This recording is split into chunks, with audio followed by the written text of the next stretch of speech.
Okay, let me set the scene for you. I am 17 years old, a senior in high school, literally have never had a boyfriend before.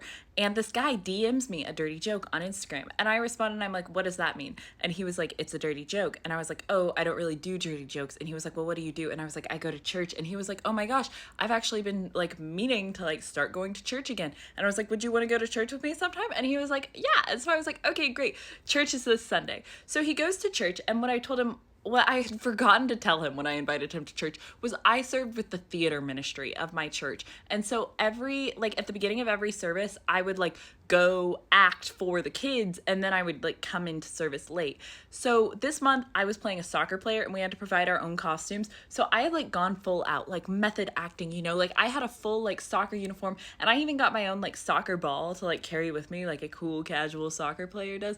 And so I told him like when he came into church, I was like, okay, great. Like you can sit down over here. I'm gonna go do like the theater ministry real quick and like I'll be back and I'll sit next to you then. So I just like leave, like full on wearing a soccer uniform. And then I like came back into service, like holding my soccer ball so that like in my soccer uniform. And I just like sat by him during the church service.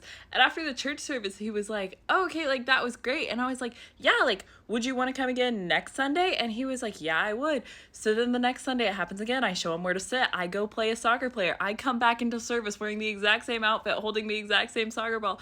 I sit next to him. And this week I'm like, do you want to like meet some guys? Like I can like get you their numbers and like maybe you can like go to their Bible study. And he was like, okay, like, yeah, sounds great. So he like gets their numbers and they're going to invite him to Bible study. And I'm like, okay, will you be here next week? And he was like, yeah, I'll be here next week. And so I was like, okay, great. So then the next week comes and I asked the guys who I had like been like, get this guy's number. I was like, oh, like, did he come to y'all small group? And they're like, no, he like never responded to our text. And I was like, oh, that's weird. Like he was probably just like busy. Like he didn't like want to like give you like a short reply or anything because he told me he wanted to start going to church again.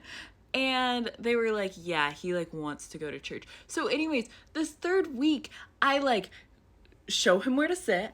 I go act in the thing, play a little soccer player. I come back in, I sit down, and like after the service, he was like, so would you like want to do something like outside of church sometime? And I was like, what do you mean? And he was like, well, I like think you're like really pretty, like I'm romantically interested in you. And I was like, oh, well, I really think it would be best like if you got involved in like the group, like the small group with guys first, just to like make sure you're like really, really pursuing Jesus and like Jesus can stay at like the center of our relationship and everything, and that we're not doing it for like any sort of like selfish reasons and like we can just pursue each other well. Anyways, he went home, blocked me on everything, and never ever came to church again.